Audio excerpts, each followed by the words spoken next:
తెలంగాణలోని చేనేత కార్మికులకు రాష్ట్ర ప్రభుత్వం శుభవార్త చెప్పింది. రాష్ట్రంలోని చేనేత కార్మికులకు అసలు వడ్డీ కలిపి 1,00,000 వరకు రుణమాఫీ చేయాలని నిర్ణయించింది. పథకంలో భాగంగా 2017 ఏప్రిల్ 1వ తేదీ నుంచి 2024 మార్చి 31 వరకు అన్ని బ్యాంకులు, జిల్లా సహకార కేంద్ర బ్యాంకులో వ్యక్తిగతంగా చేనేత వస్త్రాల ఉత్పత్తి, కార్యనిర్వహణ మూలధనం, ఇతర వృత్తి సంబంధిత కార్యకలాపాల కోసం రుణాలు తీసుకున్న వారికి మాత్రమే వర్తిస్తుందని రాష్ట్ర చేనేత శాఖ స్పష్టం చేసింది. ప్రధానమంత్రి రోజ్గార్ యోజన, చేనేత క్రెడిట్ కార్డుల కింద తీసుకున్న రుణాలను కూడా మాఫీ చేయనున్నట్లు వెల్లడించింది.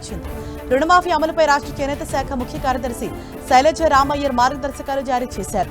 రుణమాఫీ అనంతరం చేనేత కార్మికులు కోరుకుంటే మళ్లీ ఆ మేరకు రుణాన్ని బ్యాంకులు మంజూరు చేస్తాయి. ఎవరైనా కార్మికులు ప్రస్తుతం చేనేత కార్యకలాపాలు లేకపోయినా వారి ఖాతా నిరర్ధక ఆస్తుల ఖాతా కింద ఉన్నా మళ్లీ రుణాలు రావు.